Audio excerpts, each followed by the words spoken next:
అందరికీ నమస్కారం. నేను మీ నరేష్ మధ్యపట్ల. ఈ రోజు హెచ్సియు అండ్ కంచె గచ్చిబౌలి 405 ఎకరాల భూ వివాదం గురించి చర్చించుకుందాం. What's happening in Telangana amid ongoing protests at the University of Hyderabad over the country.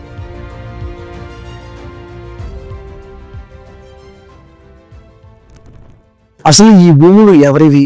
నిజంగా హెచ్సియు భూములా లేక గవర్నమెంట్ భూములా? గవర్నమెంట్ వీటిని హ్యాండ్ ఓవర్ చేసుకోవడానికి ఇంత హార్ష్ గా ఎందుకు బిహేవ్ చేస్తుంది? అసలు ఈ భూములు హైదరాబాద్ సెంట్రల్ యూనివర్సిటీకి సంబంధించిన భూములే. అయితే 2002-2003లో అప్పటి చంద్రబాబు ప్రభుత్వం ఈ భూమిని వాళ్ళ అవసరాల కోసం తీసుకుని ఎంతైతే ఈ భూమి 405 ఎకరాల భూమిని హెచ్సియు నుంచి దగ్గర తీసుకున్నారో మళ్ళీ అంతే భూమిని, అంటే ఏదైతే 405 ఎకరాల భూమిని తీసుకుని అక్కడ మళ్ళీ 36, 37 సర్వే నెంబర్లలో 405 ఎకరాల భూమిని తిరిగి హెచ్సియుకి అప్పచెప్పడం జరిగింది. ఎలాగంటే అటవీ చట్టాల ప్రకారం ఎంత భూమిని డెవలప్మెంట్కి వాడుకుంటామో అంత భూమిని అటవీ శాఖకు కేటాయించాలి. ఇలాంటి కాంపెన్సేటరీ విధానంలోనే హెచ్సియు నుండి భూమిని తీసుకుని మరో చోట అంతే భూమిని కేటాయించారు.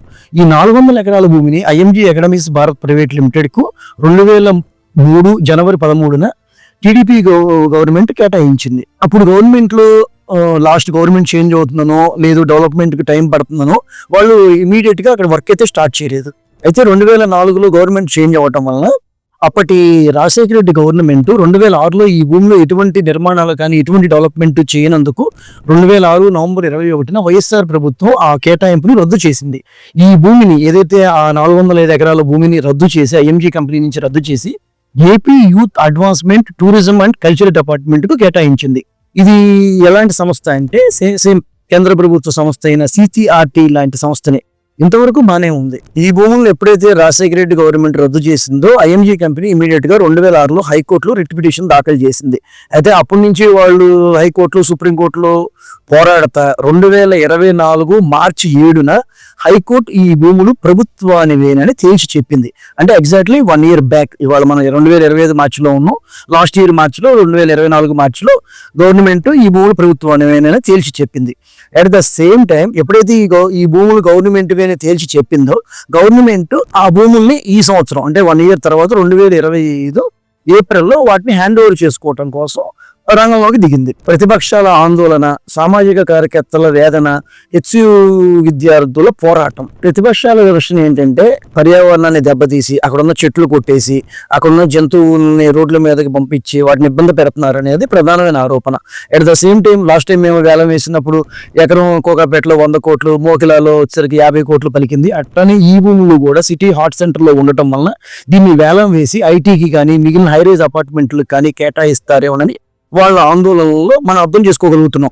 వాళ్ళు ఇప్పుడు చెప్తుంది ఏంటంటే నెక్స్ట్ కనుక మా గవర్నమెంట్ వస్తే ఈ 400 ఎకరాలని ఎకో పార్క్ గా మేము తీర్చిదిద్దుతామని వాళ్ళు ప్రామిస్ చేస్తున్నారు. మేము ఆ 400 ఎకరాలని మొత్తం హైదరాబాద్ లో మొత్తం తెలంగాణలోనే అతి పెద్ద ఈకో పార్క్ గా ఏర్పాటు చేస్తాము. ఎంతవరకు ఇంప్లిమెంటేషన్ చేస్తారో తెలియదు. వాళ్ళు చెప్పిన మాట అయితే మాత్రం చాలా అద్భుతమైన మాట. ఎందుకంటే ఇప్పటికే హైదరాబాద్ లో పర్యావరణ సమతుల్యత దెబ్బతిని డ్రైనేజీ వాటర్ ఈ భూముల్లో ఇంకకుండా విపరీతంగా రోడ్ల మీదకి వచ్చేస్తుంది. మళ్ళీ ఇలా హైరైజ్ అపార్ట్మెంట్లు కనుక ఈ భూమిని కేటాయిస్తే అది చాలా ఇబ్బందులు. హైదరాబాద్ ట్రాఫిక్ కానీ వాటర్ ప్రాబ్లం కానీ ఇస్ వెరీ బిగ్గెస్ట్ ప్రాబ్లం. దీన్ని హైకోర్టులో సుప్రీంకోర్టులో వాళ్ళు వాదించి స్టే తీసుకొచ్చినందుకు ప్రతిపక్షాలను అభినందిస్తున్నాను. Real estate stories YouTube channel నుంచి నేను ఈ కాంగ్రెస్ గవర్నమెంట్ ని కోరుకుంటుంది ఏంటంటే ఏదైతే ఆ 400 ఎకరాల భూమి ఇప్పుడు అడవిలాగా లేదంటే గ్రీనరీతో ఉందో దాన్ని అలానే వదిలేసి మీరు ఏదైతే human development and skill development కోసం ఇక్కడ మేము కేటాయిస్తామని చెబుతున్నారో దానికి సంబంధించిన 400 ఎకరాల భూమిని మీరు ఇప్పుడు ఎటు ఫ్యూచర్ సిటీ డెవలప్ చేస్తామంటున్నారు. అక్కడ ఈ 400 ఎకరాలు శాంక్షన్ చేసి ఈ భూమిని యాజ్ ఇట్ ఈస్ గా ఎలా అయితే గ్రీనరీగా ఉందో అలానే ఉంచేస్తే అట్లీస్ట్ ఈ ఏరియాలో ఉన్న వాటర్ ప్రాబ్లమ్స్ ఇప్పటికే వాటర్ నేలలోకి ఇంకటం లేదు. డ్రైనేజీ వాటర్ మొత్తం రోడ్ల మీదకి వచ్చేసి 3 నుంచి 4 ఫీట్లు విపరీతంగా రోడ్ల మీద వాటర్ ఆగిపోతుంది. అప్పటికి మీరు విపరీతమైన హైరేజ్ లాస్ట్ గవర్నమెంట్ కానీ మీ గవర్నమెంట్ కానీ హైరేజ్ పర్మిషన్లు విపరీతంగా ఇవ్వటం వలన ఆ ఏరియాలో ట్రాఫిక్ జామ్స్, వాటర్ లెవెల్స్ విపరీతంగా పెరిగిపోయినాయి.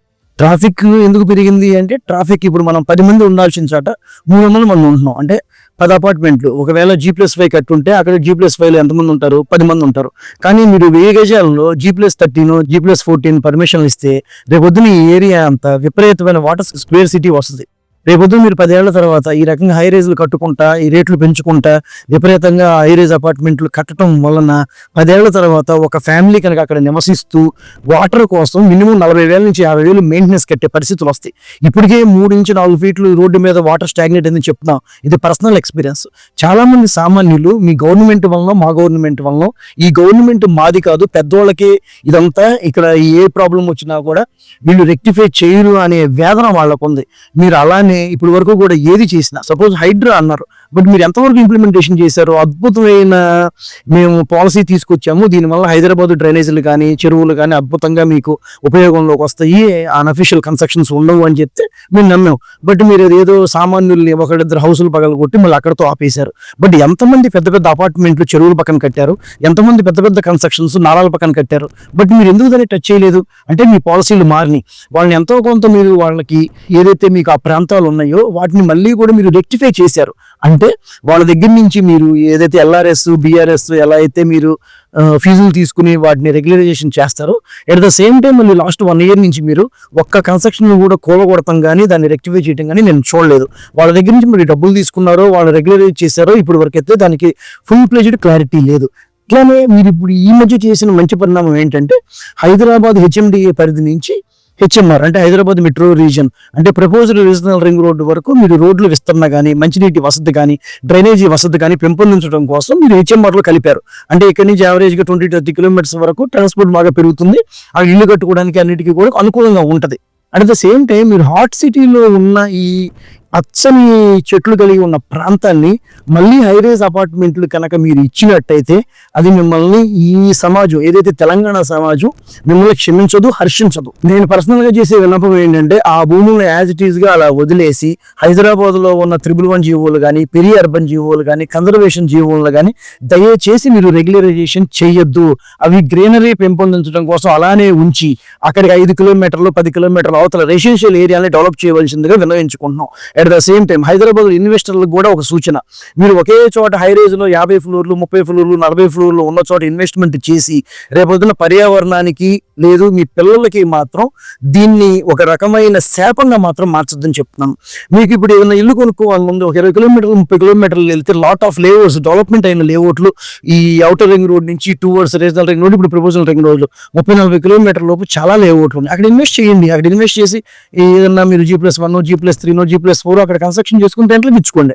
అంతేగాని సిటీని విపరీతంగా మీరు జంగిల్ కాంక్రీట్ గా మార్చేసి ఇక్కడెక్కడే ఇన్వెస్ట్ చేయడం, అందరూ కొల్లూరు, తెల్లాపూరు, గచ్చిబౌలి, కోకాపేట, నార్సింగి, మంచిరేవుల, మణికొండ ఈ ఏరియాలోనే పెట్టడం వల్ల వాటర్ స్కేర్సిటీ వస్తుంది, రేపొద్దున డ్రైనేజీ ప్రాబ్లమ్స్ వస్తాయి, ట్రాఫిక్ విపరీతమైన ఇబ్బందులు. అందుకని ఇప్పుడు ఏదైతే భూములు ఖాళీ ప్రదేశాలు ఉన్నాయో వాటిని అలానే ఉంచి ఈ గ్రీన్ పార్కులు, ఎకో పార్క్ అన్నారు కేటీఆర్ గారు, లేదా బయోడైవర్సిటీ పార్క్ చేశారు. హైదరాబాద్కి major advantage climate and place advantage. మీరు దాన్ని మాత్రం దయచేసి చెడగొట్టకండి. ఇప్పుడు ఏదైతే పార్కులు ఉన్నాయో వాటిని అలా ఉంచండి, ఏదైతే గ్రీనరీ ఉందో వాటిని అలా ఉంచండి. ఇప్పటికే గాలిలో పొల్యూషన్ కానీ భూమిలోకి నీరు ఇంకే పరిస్థితులు కూడా లేవు. మీరు ఆ గ్రీనరీ అలానే ఉంచి కొత్త ప్రదేశాలను డెవలప్ చేయవలసిందిగా ఈ గవర్నమెంట్ని, ఇన్వెస్టర్ని కోరుకుంటున్నాను.